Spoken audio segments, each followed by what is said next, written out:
شخص آیا, اس نے کہا جی آپ بھی بیمار ہوتے ہیں, میں تو کبھی بیمار نہیں ہوتا, سالوں بیت گئے میں کبھی بیمار نہیں ہوا. حضور نے فرمایا اٹھ کے جا توبہ کر, اٹھ کے جا اور توبہ کر, تجھ سے تو اللہ ناراض ہے تو کبھی بیمار ہی نہیں ہوا, تجھ سے تو رب ناراض ہے, کبھی تیرے قریب بیماری نہیں آئی. فرعون نے خدائی کا دعویٰ کیا تھا اور 300 سال تک اس کے پیر میں کبھی کانٹا بھی نہیں چبھا تھا, سر میں کبھی درد بھی نہیں ہوا تھا. یہ سزا ہوتی ہے, اللہ ڈھیل دے دیتا ہے بعض اوقات, یاد رکھیں بعض اوقات یہ سزا ہوتی ہے اگر بیماری نہیں ہے. لیکن بیماری رحمت بن کے آتی ہے, بیماری شفا بن کے آتی ہے, وہ بندے کی خطائیں لینے کے لیے آتی ہے. اور اگر تو کبھی تھوڑا تھوڑا بیمار رہنے لگا تو پھر سمجھ تجھ پہ فضل ہونا شروع ہو گیا, رحمت کے دروازے تیرے لیے کھلنے لگے ہیں, وہ تجھ پہ مہربان ہو گیا. اللہ کے بندے اکثر علیل رہتے ہیں, اکثر ان کی طبیعتوں میں کمزوریاں رہتی ہیں, اکثر بیمار رہتے ہیں, اور بزرگوں کے حالات پڑھیں تو پتہ چلتا ہے کہ کہیں کچھ نہ کچھ معاملات زندگی کے ساتھ رہے. ساتھیوں یاد رکھیے گا, یہ تو علامت ولایت ہے, یہ تو اللہ کا بندہ ہونے کی علامت ہے. بیماری کا آنا, کمزوری کا آنا, کہیں تکلیف کا آنا گھر میں, یہ کوئی ایسی بات تو نہیں. اور پھر بیمار کو پرہیز بھی کرنی چاہیے, بیمار کو, سبحان اللہ. اب ہمارا مزاج ہے نا, یہ لنگر دا حلوہ ہے جنہ مرضی کھاؤ, یہ کدھر سے نکالا جی آپ نے, یہ کیا بات ہوئی جی, یہ تسی جی کرو اللہ رسول دا نام ہے, کیسی بات ہے جی بھائی, یہ کس نے آپ کو کہاں سے نکلی ہے یہ چیز. الحمدللہ میں لنگر کا قائل ہوں, لنگر پکتا ہے, کھلاتے بھی ہیں کھاتے بھی ہیں, لیکن ایک بات یاد رکھیں, حضرت علی المرتضیٰ کی طبیعت علیل تھی, ایک جگہ پہ حضور کے ساتھ مہمان ہوئے, وہاں کھجوروں کی بنی ہوئی کوئی چیز پکی, حضرت علی نے کھانا چاہی, حضور نے منع فرما دیا, میں تیرے لیے بہتر نہیں, تیرے لیے بہتر ہے جس اللہ رسول کا نام لے کے ہم کھائے جا رہے ہیں اور وہ چیز ہمارے لیے مضر صحت ہے, وہی تو رسول پاک اپنے سامنے بٹھا کے منع فرما رہے, تو میں تیرے لیے ٹھیک نہیں. اور پھر ان کے گھر میں سرکہ بن کے آیا, حضور نے فرمایا علی اس میں سے کھاؤ, یہ تمہارے لیے بہتر ہے, اس لیے کہ حضور سب سے بڑے طبیب ہیں کائنات کے, رسول پاک کائنات کے سب سے بڑے. اور ڈاکٹر تو نسخے بدلتے رہتے ہیں نا, ڈاکٹر صاحب کے پاس دوائی لینے جاؤ, اگلے دن جاؤ جی ٹھیک, میں نے دوائی بدل دی, اب آپ ٹھیک ہو جائیں. بخاری شریف کی حدیث ہے, میرے حبیب پاک کے پاس ایک شخص, یا رسول اللہ میرے بھائی کو دست آ رہے ہیں, حضور نے فرمایا جا کے شہد پلا. آیا, کہا یا رسول اللہ کو زیادہ ہو گئے ہیں, حضور نے فرمایا جا شہد پلا جا کے.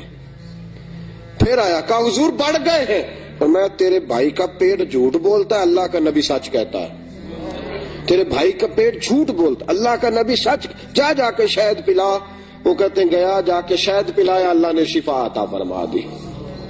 حضور علیہ الصلوۃ والسلام طبیب اعظم رسول کریم صلی اللہ تعالی علیہ وسلم نے منع فرمایا, یہ تیرے لیے بہتر نہیں ہے, اسے استعمال نہ کر.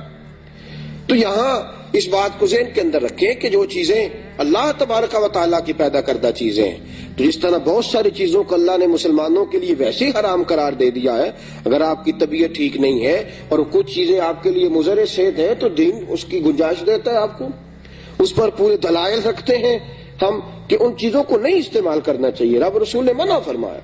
تو ہم اگر بے دھڑک ہو کے خود اپنا نقصان کریں گے تو یہ بھی تو ایک بات بری ہے نا.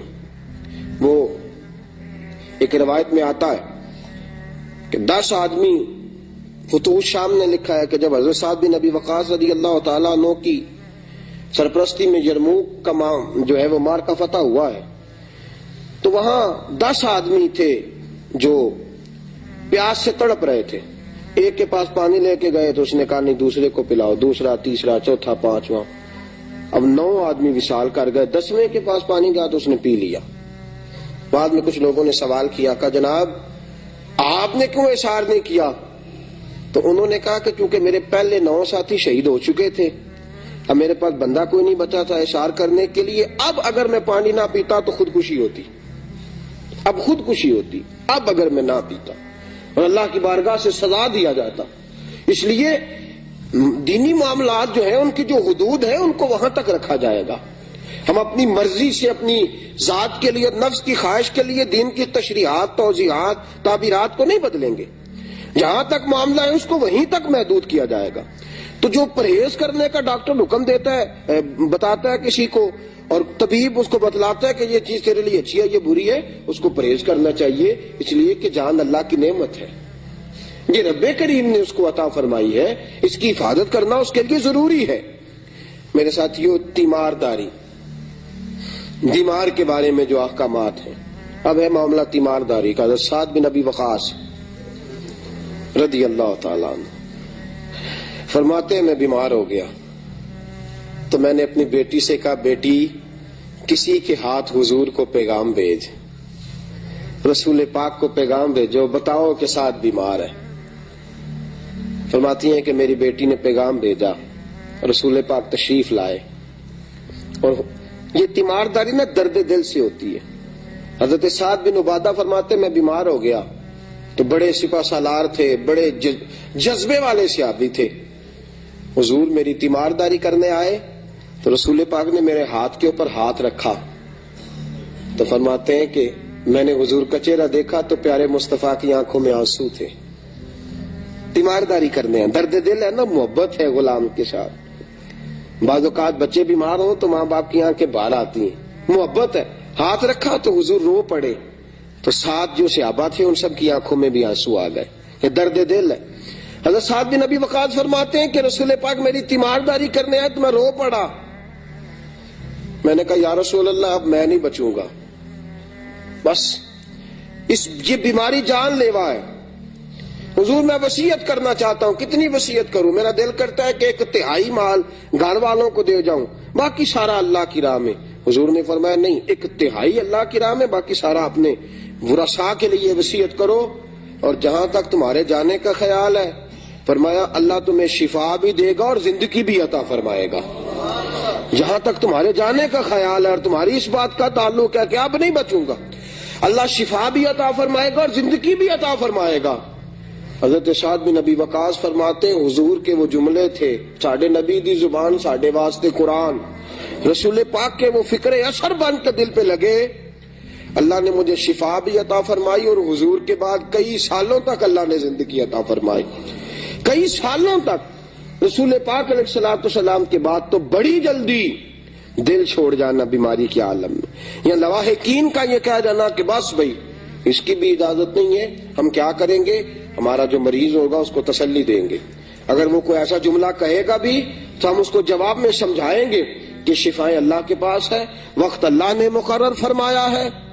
اللہ تبارک و تعالی ہی اس وقت مقررہ پر سب کے ساتھ یہ معاملہ کرے گا.